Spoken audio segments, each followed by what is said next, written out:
Tu t'es déjà dit que tu serais bien plus heureux si tu obtenais ce que tu espères chaque jour, au plus profond de toi? Ou ce pourquoi tu pries avec ferveur en ce moment?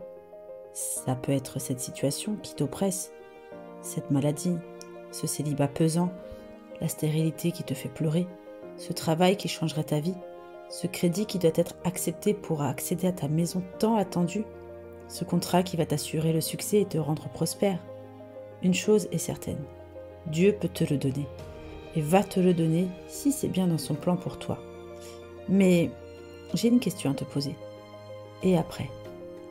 Est-ce que c'est bien ce changement de situation qui va te rendre réellement heureux? Et puis, c'est quoi être heureux finalement? Ouais, il est où le bonheur? Il est où? Toi aussi tu cherches désespérément le bonheur? Du sens dans ce monde troublé? Dans cette vie qui est remplie de difficultés et de souffrances?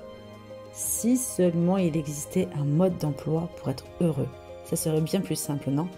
Une sorte de feuille de route avec des points clés à appliquer pour être heureux, ce serait le top. Et s'il existait ce mode d'emploi pour de vrai? Et si je te dis que oui, il existe, et c'est dans la Bible, et c'est Jésus qui nous l'enseigne, tu me crois pas? Alors, la décision t'appartient. Continue d'écouter pour le découvrir et changer ta vie, ou bien on se quitte maintenant et tu resteras avec cette quête à combler.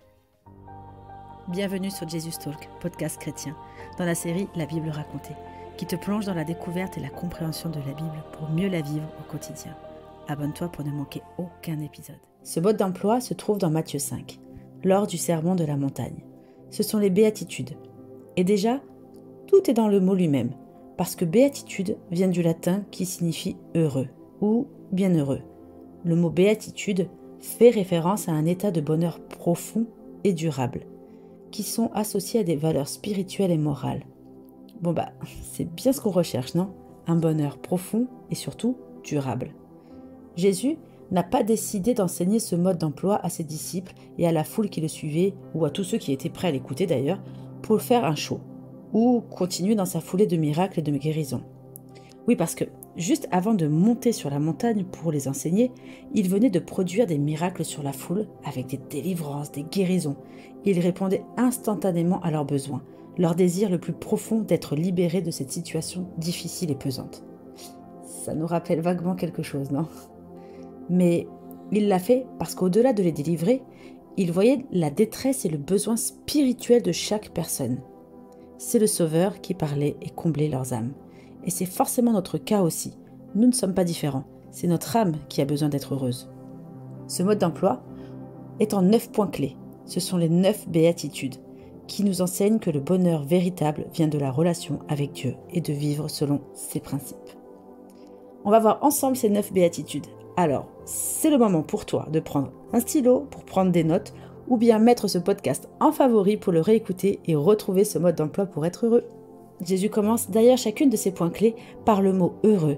Et ce n'est pas pour être poétique ou faire du slam, c'est pour bien souligner que c'est la réponse à notre besoin. Il commence par « Heureux les pauvres en esprit, car le royaume des cieux est à eux ». Être heureux se trouve dans l'importance de l'humilité et de la dépendance totale de Dieu. Être pauvre en esprit signifie reconnaître notre besoin de Dieu et notre incapacité à nous sauver par nos propres moyens. Heureux ceux qui pleurent car ils seront consolés. Jésus connaît la réalité de la souffrance humaine. Cette béatitude nous réconforte lorsqu'on traverse des moments de deuil, de tristesse ou de peine, car nous avons la promesse de la consolation de Dieu. Heureux les doux, car ils hériteront de la terre. Être doux signifie être doux, humble et patient, rempli d'amour. Ce sont les fruits de l'esprit. C'est ce qui caractérise un disciple de Jésus. Cette béatitude encourage à cultiver des relations pacifiques et harmonieuses avec les autres en suivant l'exemple de Jésus. Heureux ceux qui ont faim et soif de justice, car ils seront rassasiés. Cette béatitude met l'accent sur la recherche de la justice et de l'intégrité. Elle encourage à désirer ardemment la justice de Dieu et à œuvrer pour un monde plus juste et équitable selon Dieu, évidemment. Oui, parce que la justice de Dieu n'est absolument pas celle des hommes. Bien au contraire. Tu peux retrouver d'ailleurs un de nos podcasts qui en parle, qui porte justement ce titre, « La justice de Dieu n'est pas celle des hommes ». Heureux les miséricordieux, car ils obtiendront miséricorde. Être miséricordieux signifie faire preuve de compassion. de pardon et d'amour envers les autres, même lorsqu'ils ne le méritent pas. Ouais, cette béatitude souligne l'importance du pardon. Oui, être heureux, c'est pardonner, même l'impardonnable, car le pardon libère ton cœur. C'est pour toi que tu le fais, pour te libérer, pas pour les autres. Heureux ceux qui ont le cœur pur, car ils verront Dieu. Avoir un cœur pur signifie aimer Dieu sincèrement. Parce que Dieu réside où? Tu vas me dire au ciel, ok, mais surtout, c'est dans ton cœur. Alors c'est là qu'il veut siéger. Tout ce qu'il veut, c'est une relation avec toi. C'est ce dont que tu as besoin toi aussi pour être heureux. Une relation profonde avec ton Créateur. Heureux ceux qui procurent la paix, et ils seront appelés fils de Dieu. Pour être heureux, soyons des hommes et des femmes de paix. On reconnaît un arbre à son fruit, ne l'oublie pas. Alors là où nous sommes, faisons comme Jésus. Apportons l'amour, la paix, la réconciliation, l'évangile.